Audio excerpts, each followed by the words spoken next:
Okay, so we look at Rising Storm Vietnam, the beta, Wave 7 at 21:9.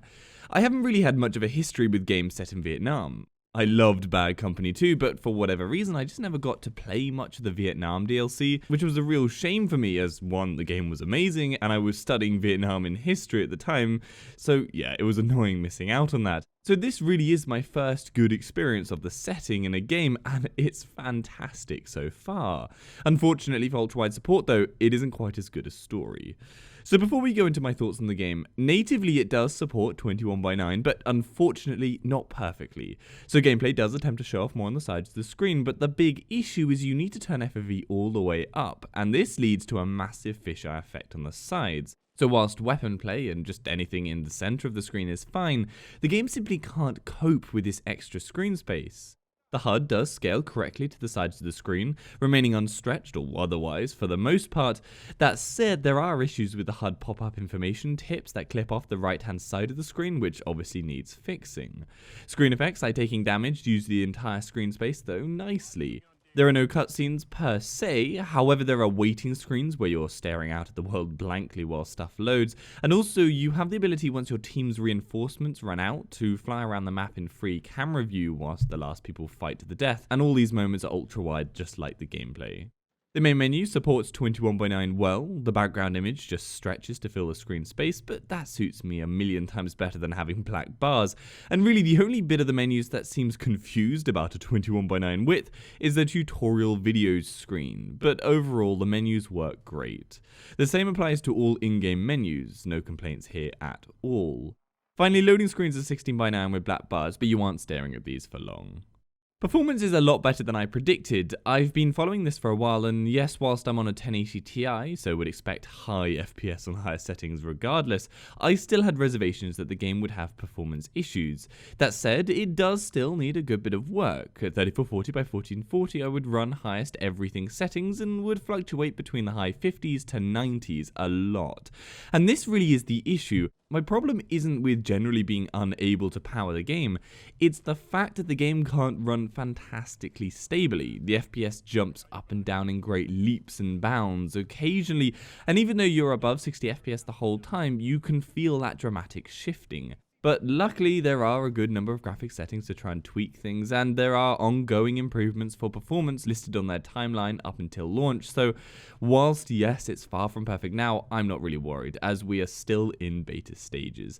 I would be interested to know what you guys are finding performance like actually, just comment down below with what your experiences are.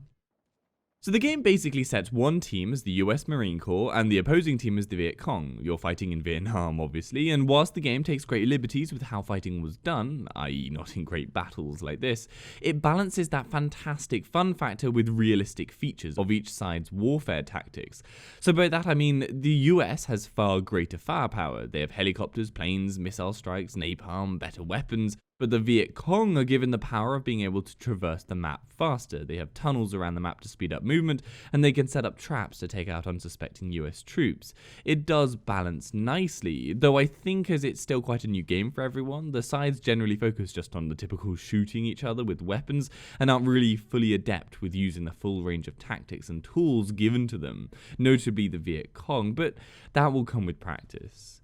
The sides seem to be very evenly matched as well, neither one easily dominating the other unless the actual team members are just useless. Now, gameplay is hard, not quite on the same level as Rising Storm, the game before this, but still challenging. You die very easily, realistically, few shots are needed to kill you, one to the head will take you out, or a leg shot will cripple you and you need to bandage it up, and the same goes for other shots, which whilst you might not die immediately, you need to move to a position to heal yourself, and this takes time and leaves you very exposed and unprotected, so you need to be smart about it. Weapons are generally not too difficult to use, but they are affected by your stamina. If you've been running, you'll find your aim unsteady. However, a fantastic tip is if you get up close to an object, it will simulate the idea that you're using the object to rest your weapon against, and it gives you full stability, so use that.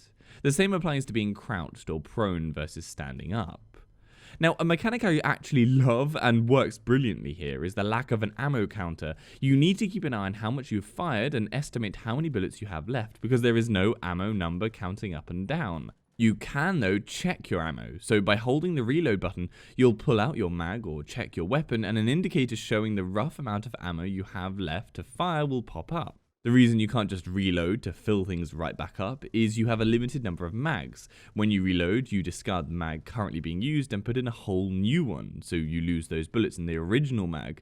So yeah, it's a feature I am really loving. It brings that level of stress to shooting that just isn't there for other games. Movement is a bit clunky and won't feel as polished and accurate as you will be used to in games like Battlefield, for example. Going prone, crouching, getting up from these stances, and jumping over obstacles, it's all a bit rough, most notably the jumping over obstacles, something that is frequently a nightmare to achieve. I hope this stuff just gets tidied up a little. What's cool though is you can sprint whilst crouched. I've only ever seen this implemented in Sniper Elite 4, and it really is useful here. Well, vital for the Viet Cong in particular, who are crouched most of the time in their tunnels. It allows for faster movement while staying covered, and it is a lovely touch.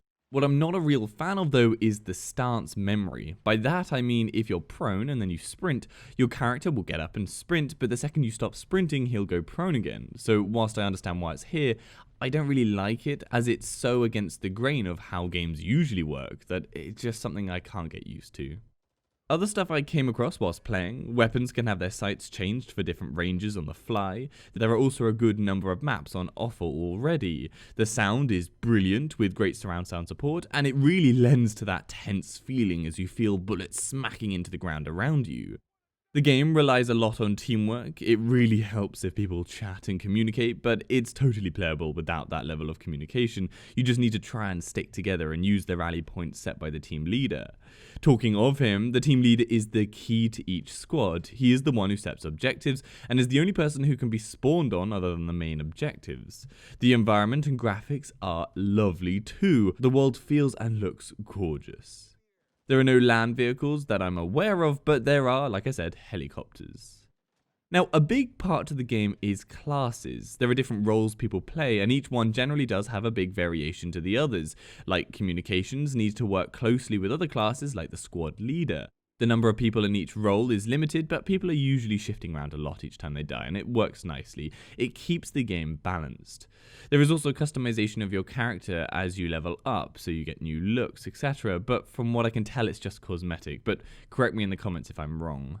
There is also friendly fire, so watch where you shoot and make sure to get out of the way when a napalm strike or the like is incoming. Overall, there are a lot of buttons that do a lot of things. There is a lot of stuff you can do that you can't do in other games, and it means a lot of your keyboard is used, but don't worry too much. Just start with the basic movement and shooting, and as you get comfortable with this stuff, you can try using other abilities. There are, of course, always those idiots raging at how inept some people are at playing, like any online game, but just ignore them and enjoy playing. The game is great. Just make sure to remove yourself as squad leader if you're promoted to that position, and promote someone else if you don't know what you're doing, as that can hamper your squad quite a bit if you don't know what you're doing. On a technical level, I give the game a WideAsFcuk score of 3. It could actually be a 4, but I don't want to give it that yet until the FOV stretch issues have been rectified. But it is still a fantastic play at 21:9, and it is on their timeline to have full 21:9 support before launch. Annoyingly, it was supposed to be ready for this beta wave, but it got moved yesterday to just before release instead. As for gameplay, if you can get onto the beta, then definitely do, because I am very excited for the final release after playing this. So I hope that gives you some information on how the game runs at 21:9. Give this video a like if you found it helpful, and subscribe for future info. For any of the games at 21:9, head over to my channel or the WideAsFcuk website. Hopefully I've covered it. If I haven't, then leave a comment down below and I'll try and cover it. And if you'd like to support the channel, the links to my Patreon page are in the description, and Amazon affiliate links are there too. See you later.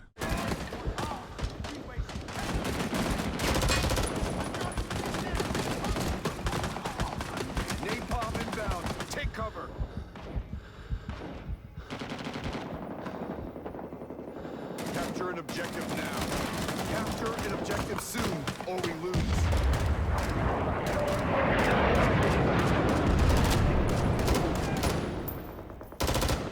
That's what I'm talking about. Give them hell.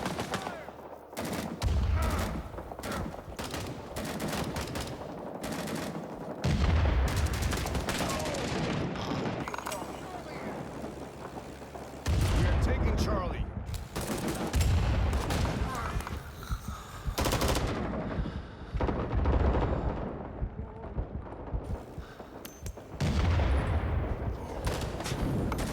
There's a guy on top of the Charlie building, Matt.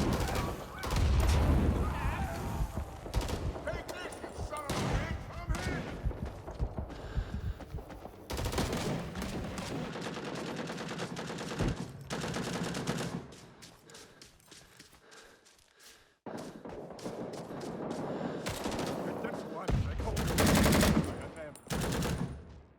We have a lost Delta.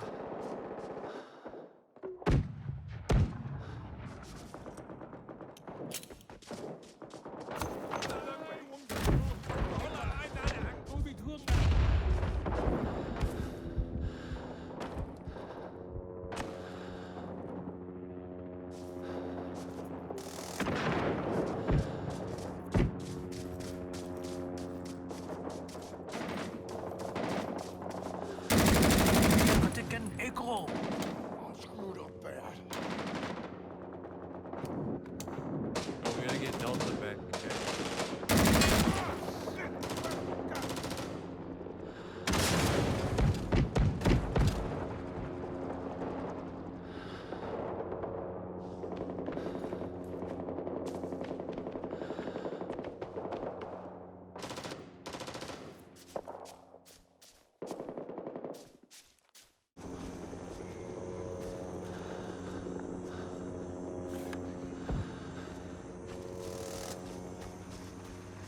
Almost got this, guys. We are Hey, taking Pop Charlie. Spark, going on squad 2, lead smart. Fucking fall back. What? We're done. Ooh. Come on, You're man. putting napalm So on close. Steve. Why? Fire! Because, fuck it. There's no one even in there, dude. Fire!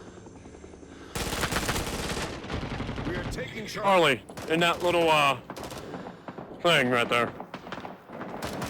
We are taking Charlie.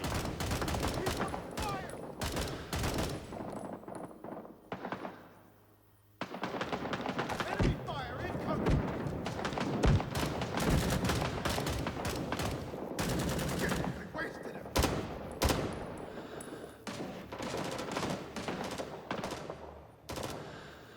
Heads up! BC, there! We are taking Charlie.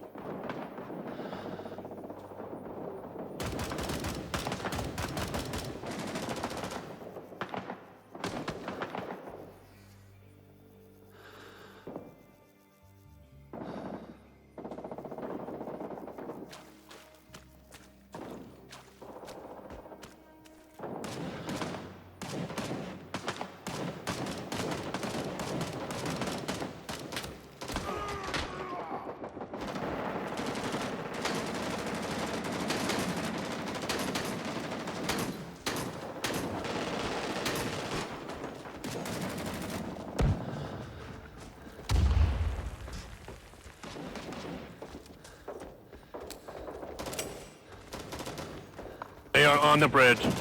They're like near it. I'm in it.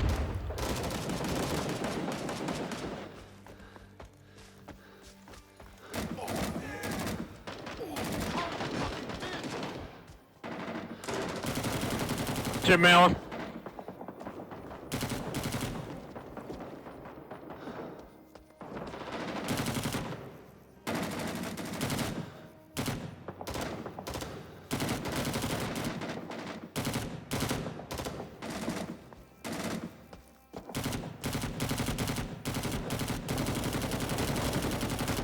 Hurry!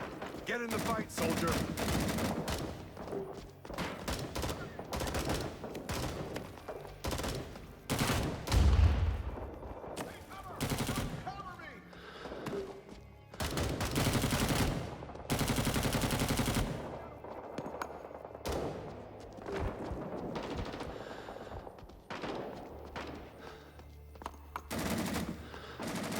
I found a spider hole. I'm gonna try to take it out.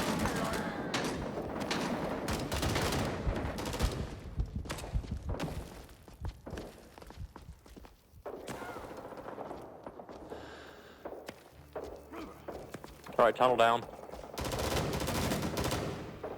Thank you.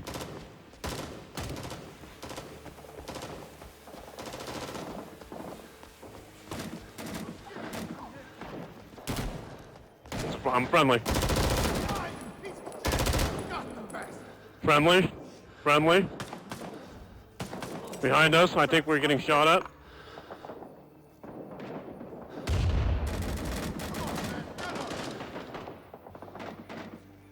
Napalm inbound. Take cover. Alright, everybody stay low. Napalm strikes incoming.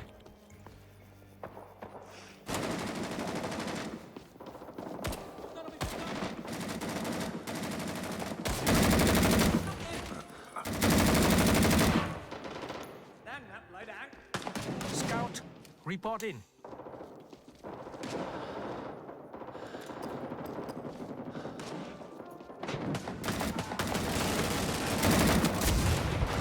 Bravo is being attacked.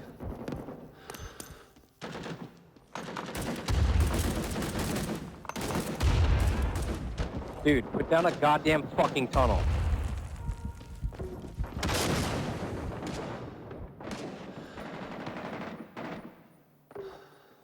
Bravo is being attacked.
We have lost Bravo.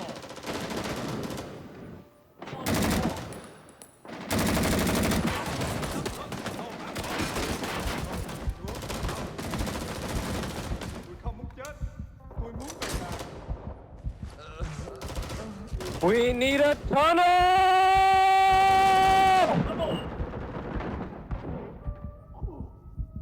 Return to the combat area.